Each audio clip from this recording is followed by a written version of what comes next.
Hi guys! Welcome back to my YouTube channel. So today's video guys, na-miss kong mag-makeup tutorial. So makeup tutorial tayo today. Spring na pala dito guys sa England. So let's do a spring makeup. By the way guys, I'm wearing contact lens. This is from TTDI. Ano bang tawag nito sa contact lens na to? Sunflower brown. Ayan. So, ayun yung contact lens na gamit ko. So, yeah. Let's start na, guys. Using itong The Ordinary primer. Ayan. Ay, bakit parang walang ano? Bakit ganun? Yung ganyan na lang natin. Parang hindi lumalabas. Yung ganyan na lang. Matagal na sa akin to, guys. Pwede pa ba to? So, ayan. Naglagay lang ako ng primer. Ay, sobrang dulas niya. Alam niyo ba, guys, ang tagal ko nang hindi nagagamit yung mga makeup ko. Sobrang dulas naman ng primer na to. Okay, let's apply foundation, guys. Gagamitin ko tong, Maybelline 24-hour full coverage foundation. Ang shade na ginagamit ko dito, guys, is caramel beige. So, itong foundation na to, guys, sobrang full coverage niya. So, kukuha lang ako ng 1.5 pump muna. Normally, gumagamit ako ng 2 pumps. Pero kasi sobrang full coverage ng foundation. At sobrang thick din niya, guys. Oh. Ayun.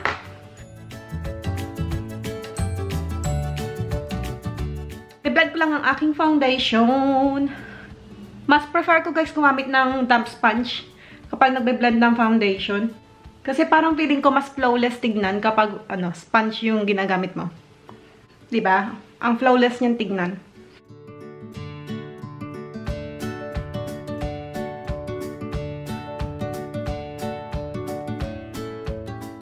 Yan, siguro 1.5 pump okay na sa akin yun. So, blend natin siya dito sa ating leeg para medyo pantay naman. O, diba? Ang ganda ng finish ng foundation na to, guys. Okay, so maglagay tayo ng concealer. Gagamitin ko tong concealer from Maybelline. Ang ingay ng aso namin. Teka. Okay, concealer, guys. I will be using itong Maybelline Fit Me Concealer. Actually, itong concealer na to medyo maputi siya sa akin. Pero, uubusin ko na lang itong concealer na to. Malapit na siyang maubos. So, siguro last time ko na itong gagamitin. Tapos, itatapon ko na siya. Kasi, talagang paubos na siya. So, maglalagay lang ako dito sa aking under eye area. Konti lang. Kasi yung, foundation full coverage naman. Pero, parang gusto ko ding takpan konti yung aking under eye. So, maglalagay din ako dito sa aking nose bridge. Guys. Ayun, tingnan nyo, Diba? Sobrang, niya. Sobrang puti niya sa akin. Pero parang highlighter na din to para sa akin.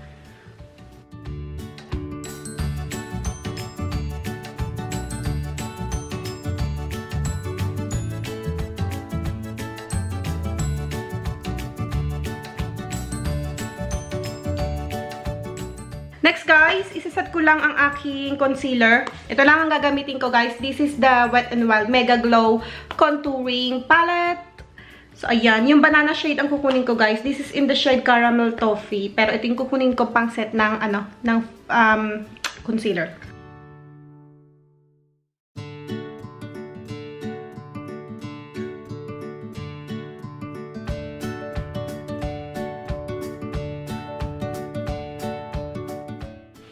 Ayan.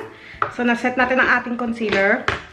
Let's set the rest of my face. I will be using itong NYX No Filter finishing powder. Ito, guys, sobrang satin lang ng kanyang finish. Sobrang light lang yung coverage niya dahil full coverage yung foundation natin or yung liquid foundation natin. So, iset lang natin siya ng very light kasi hindi naman natin kailangan ng madami. Yan, konti lang. Para lang hindi siya mukhang dewy. Although hindi naman dewy finish itong foundation na to. Para lang pang flawless. Tignan. Alright, so guys, gagawin ko ng aking kilay off camera. I will be using ang LA Girl brow pomade in the shade dark brown. Hi guys! I am back! So, tapos ko na ang aking kilay. Medyo okay naman yung kilay. Pantay ba? Okay lang yan. So, okay lang yan. Hindi naman sila kambal. Sisters lang yung kilay ko. So, anyway, let's do a eyeshadow, guys. Mag-apply tayo ng eyeshadow, guys. Konti lang. So, I will be using itong e.l.f. Summer Breeze na eyeshadow. So, ayan. Kukuha lang ako ng transition shade. Itong kukunin kong transition shade. So, lagay ko lang siya sa aking eyes.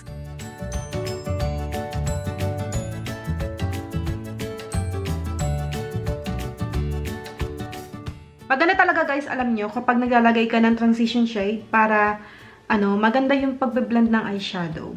So, very light transition shade, guys.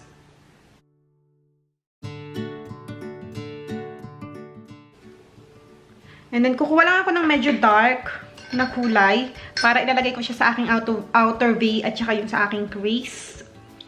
So, ano ba kukunin ko? Kunin ko tong shade na to, guys. So, lagay ko siya sa aking outer V.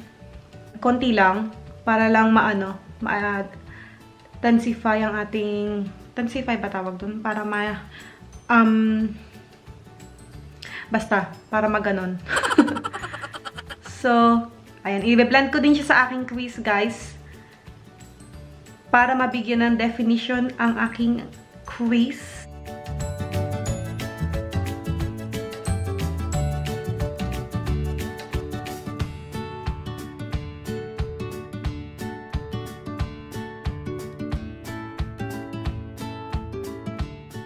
So, kunin natin yung ginamit nating brush sa transition shade. Be-blend ko lang ng konti para naman hindi siya mukhang harsh tignan.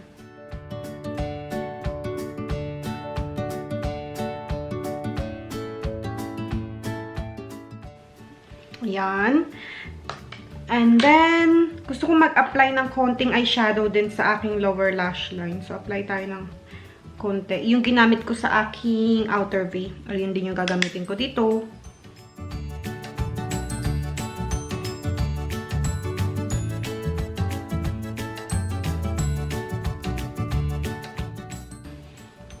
And then, for the actual lid, guys, kuha tayo ng medyo light na color. Parang gusto kong ilagay itong medyo peachy na kulay. So, ilalagay ko siya sa aking eyelids.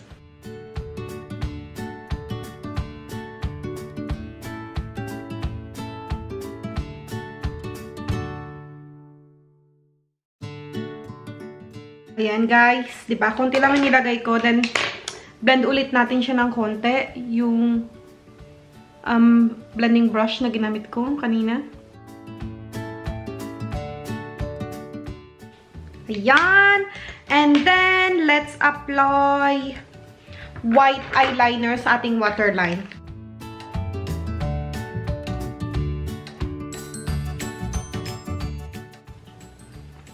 Ayan. Hala, medyo maliwanag na, guys. Yan, medyo lumiwanag na ng konti. And then, next, guys, maglagay tayo ng mascara. So, for mascara today, itong gagamitin ko. Ito yung pinakabagong mascara ata ng Maybelline. Or maybe nag-release na sila ng bago. But ito yung pinakabagong mascara para sa akin. So, this is the Maybelline Snapscara. Gagamitin ko lang siya. Good luck sa dito sa aking lashes. Kasi sobrang magulo itong lashes ko dito. So, unahin na natin to. Medyo magulo. Tignan niyo yung wand niya, guys. So, parang medyo malaki.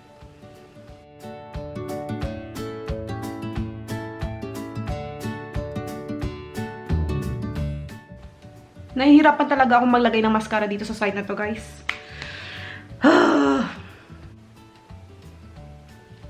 Mukhang magulo ang aking eyelashes dito, guys. Tignan nyo. Wala siyang direksyon. Mahirap siya talagang gawin. Dito tayo sa side na to. Ito, mas okay yung eyelashes ko dito.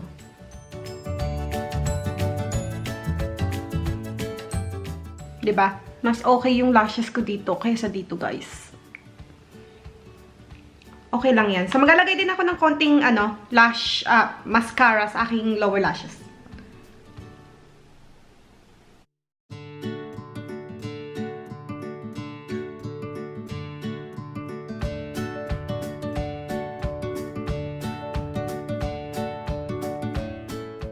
Okay, so let's move on na sa ating face. Ito, gagamitin ko na ulit itong itong Wet n Wild na Mega Glow Contouring Palette. So, of course, I'm going to use the contour shade. So, mag-contour tayo, guys.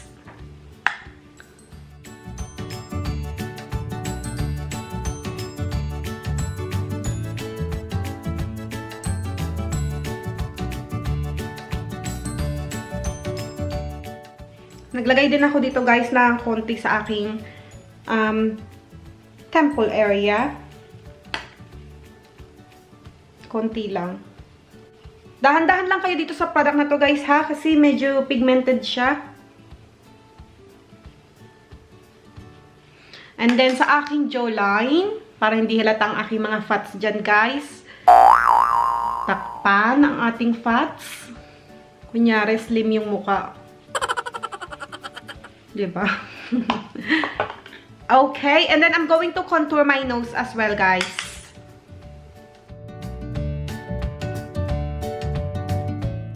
Ayan, kailangan kong i-contour ang aking nose, guys, kasi hindi naman matangos ang aking ilong.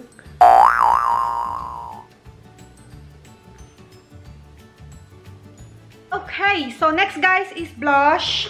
Mag-apply tayo ng blush. I will be using this Milani Flower Blush in the shade Coral Cove. Ganito yung mga kulay na gusto ko, guys. Kasi feeling ko, ganito yung mga, parang suitable sa ating complexion. Yung ganitong kulay, medyo peachy na kulay.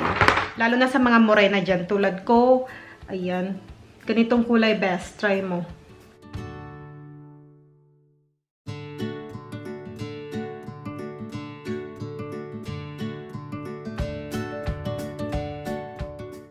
Ayan, best. Next, syempre mag-apply tayo ng highlighter. Hindi pwedeng mawala yan. So, gagamitin ko ang aking Milani strobe light na highlighter. This is in the shade number 2, Day Glow. So, ito yung perfect para sa ating mga morena, yung number 2.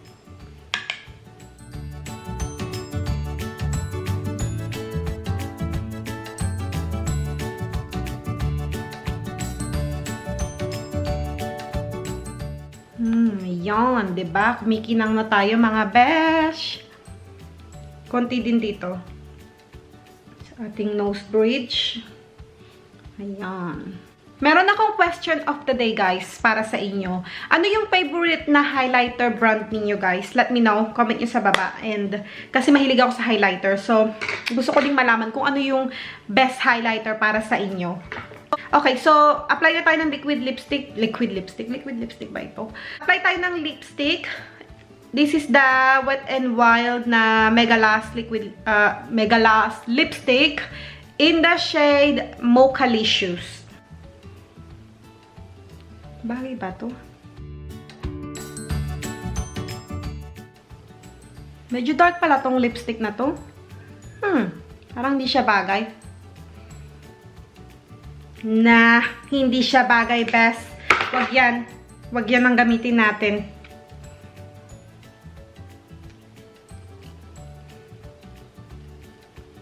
Okay, guys. I'm back. So, ito na lang ang gagamitin ko. Ito din, the same brand, Mega Last ng Wet n Wild. Mega Last Lip Color. But this is in the shade In the Flesh. Alam ko ito, maganda to, guys. Tignan nyo, oh. Gamit na gamit ko na siya. So, ito na lang gamitin natin. Yes. Mas fresh tignan to. Ayan. Parang pinartniran niya ata ang damit ko.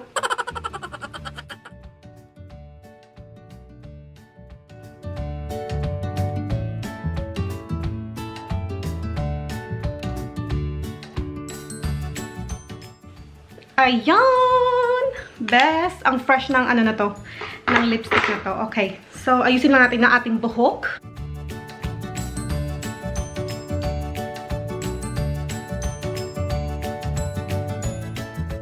Okay, guys! We are done with our looks. So, ito na ang ating finished look. Ayan. Salamat, guys, sa panonood at sana nagustuhan nyo tong look na ito. And don't forget to subscribe to my channel and I hope to see you next time. Bye!